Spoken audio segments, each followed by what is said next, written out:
I'm Kate Leth, creator of Mall Goth, and you're listening to the True North Country Comics podcast.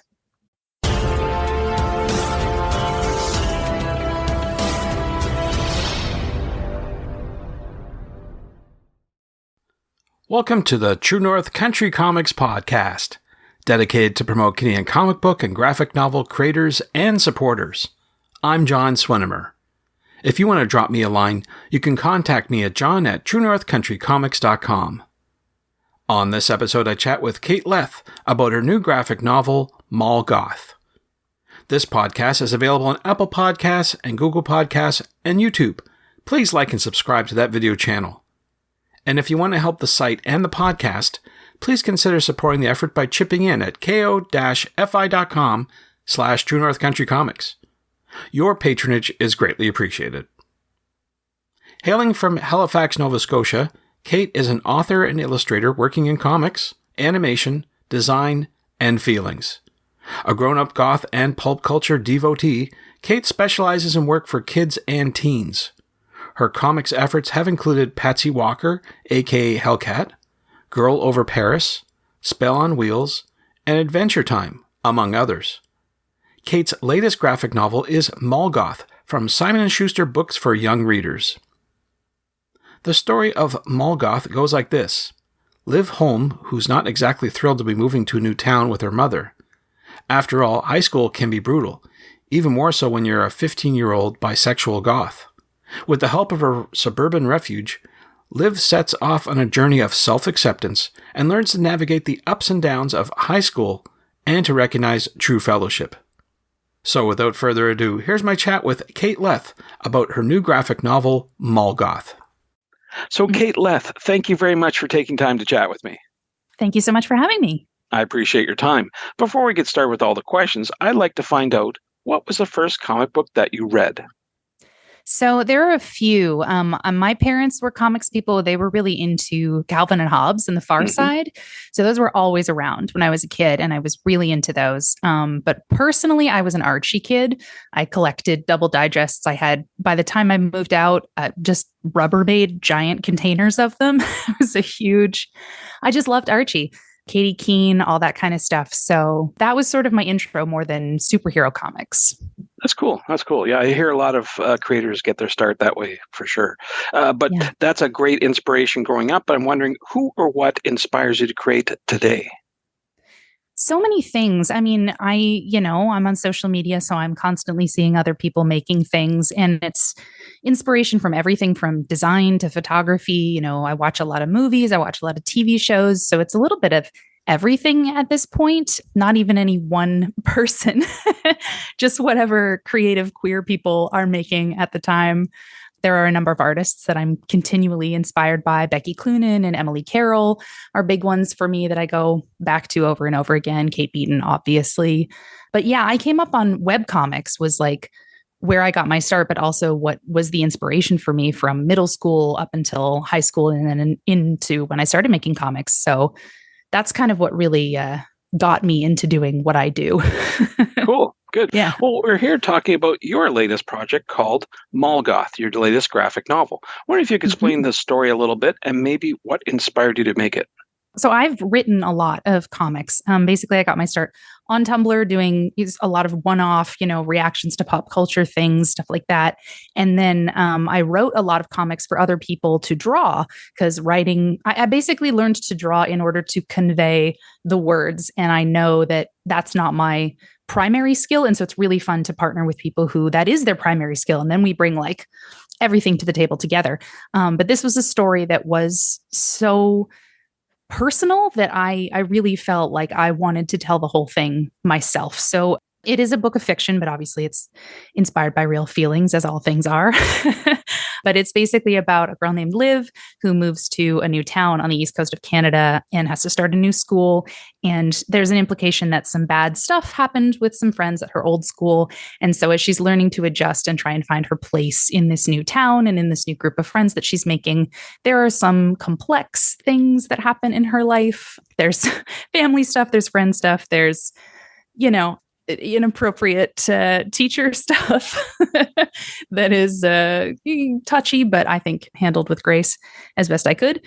Yeah, so it's a lot of things. It's a teenage experience, but it is all based around the mall as a, I don't know, a safe place, a place of an anchor in some way, as it was for myself and so many other teens, especially in the 90s and 2000s. So, yeah, it's a Yeah. meandering way of trying to explain it.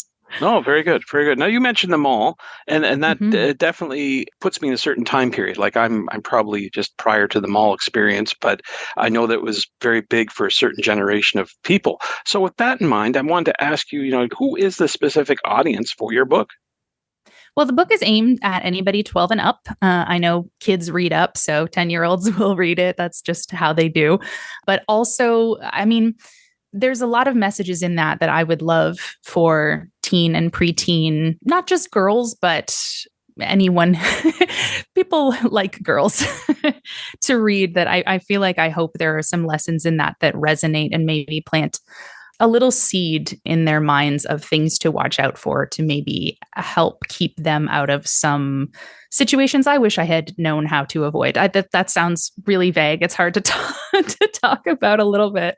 But so there's that audience, the younger audience, the school age audience, but then also people like myself who grew up in that time and who for this is, for them it's nostalgic to think about the mall, to think about 2004 and emo and pop punk and everything that was happening in that time. So just about anybody, it's I wanted it to be relatable. that's Sure. that's what Yeah. I try to do. Yeah, it's very unique these days to see a story that takes place in the n- near past, I guess you could say, where people are not Hmm. using smartphones, but using bulletin No, boards to chat and that sort of thing. and I love that because it's something that I try to avoid writing cell phones into stories as much as I can, just because they're such a cheat. They're like it's such a way to get out of basically any predicament. So, when I wrote an Edward Scissorhands comic, and that was also set in a kind of non-time. Like, is it the 60s? Is it the 90s? It was a little bit anachronistic in that way. And we didn't have cell phones in the story. And that was great because it's teens and kids getting up to trouble, right? And that's such a way out. So doing this in 2004, it was just kind of on the cusp of people getting their first Nokia brick phones that you could play Snake on. We weren't quite into Razor phones yet, but almost. I really enjoyed that. I just think like there are so many creators, men generally, who make a lot of stories that are very nostalgic for the 80s and for their childhoods. And, I love that kind of stuff too. I love an 80s throwback movie, whatever. But I thought, hey, why can't I do that about early to mid 2000s mall goth culture? Because Sure, that was my childhood. And it's exactly. been really fun to see people relating to it, remembering their own childhood. And also because now mall goth as an aesthetic, as a just a look, as a vibe is coming back in such a big way that it's been really fun to see like the new mall goths getting excited about it too. That is cool for sure. Now you've touched on this in just recently here, but you mentioned that there's many different themes in the book, very different topics that you touch upon. I'm Mhm. wondering, what do you hope readers take away after reading your book? It's such a complicated question, but I hope I don't know. It's oh boy, how do I phrase this? Some people might say it's a cautionary tale. It is in a way. I think there are some lessons to be learned, some things to watch out for that girls are often dismissed. I think in young girls, like I think anyone who has been, and young girl is a generalization. Obviously, I'm non-binary, but I was a girl when I when I wrote this, and that's the story. But there are so many things that we are just told to accept and to not talk about, and that it is fine if with people doing those things to us. And I wanted to write something that was like, no, it's not okay, and actually you should say something, and maybe people aren't going to listen the first time, but even if that doesn't happen, it's not your fault. It was very much meant to be not just a cautionary tale, but an empathetic one and potentially a cathartic one, because it is a story that I've shared with a lot of friends, and they have a lot of different, especially women in my life, have related to it in one way or another. And so, yeah, catharsis and empathy. That's Okay, that's how I should sure. that's how I should put it. Absolutely. Yeah. I want to switch gears a wee bit and talk about the tools used to create your art. I wonder if you could walk me through your workflow. Sure. So this one was new for me because again, I mostly do kind of one-off shorter comics, or I'm writing, which I normally do. I'll either draw I've got a desktop, I've got a Cintiq, so I have a tablet that I can draw right on attached to my computer. And I usually do stuff on that. But for this one, because it was such a long process and there was so much drawing, I actually have back problems. And so sitting at my desk for extended periods of time is somewhat difficult. And obviously a graphic novel is extended periods of time of drawing. So I did a lot of this on my iPad. I got one for this project with the intention of just doing the thumbnails and the sketches for it on the iPad. But I ended up doing a lot of the work, a lot of the inking on there. I learned to use Clip Studio, which I had never used before. Fantastic program. Honestly, if you're making comics and it's something that you can budget for or write off as a business expense, it is truly indispensable. So much more user-friendly for comics than Photoshop is. But then I did do a lot of tweaking in later game in Photoshop for the fine details that weren't as easy on the iPad. That was pretty much how that went. And then when that was all done, when the line work was all done, it was sent off to the colorist and to the letterer. And, I worked really closely with the colorist and to sort of build up the look and the feel of the world. And and then it all kind of started to come together in that way. So mostly digital, although I did do a lot of initial sketches and character designs on paper. You mentioned back problems. Did you use a standing desk at all, or how did you get around that? No, I need one. I need one, but I don't have one yet. It's if I start working on the next book, I think standing desk is definitely on the list of necessities. Okay. And speaking of next book, I don't mean to. I know we're talking about Mall Goth, but I'm wondering, do you have any other up and coming projects you can talk about, maybe that are on the drawing board right now? There are some things on the drawing board. There's a pitch that I'm working on that is slow going because that's life, but pretty close to being able to present it to my publisher and hope that they take an interest. But it's in a similar space, but a less intensely personal story. I guess I can say it that way, but still, I can't say too much more. Okay. But yes, there is a next thing, hopefully. And I think, I hope the response to this one is good. And then I get to make so many more. Absolutely, for sure. Now, again, this is out of left field, but I've been asking creators about the use of AI in comic book creation. So I wanted to get your take. Do you think that AI is helpful or harmful to comic book creation? I think that I agree with a lot of people that have said AI is a tool. It's one that I think should be, I don't know if regulated is the right word, but I think that, when it comes to like what the WGA and SAG want agreements for in terms of the strikes that are happening right now, where it's like, we're not saying don't ever use AI, but there are certain things that are above and beyond, like studios wanting eternal rights to recreate someone's face using AI. Like that's no good. That's not good. I don't like that.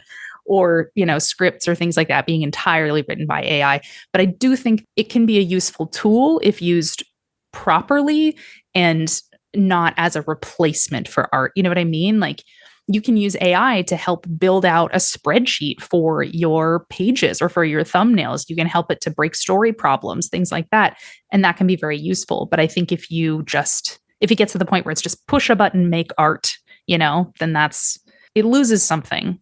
And it's actually a big part of why I started doing these sort of sketchy comics that I do. And I post on Instagram a lot that are hand done. Like I draw those on paper and I scan them.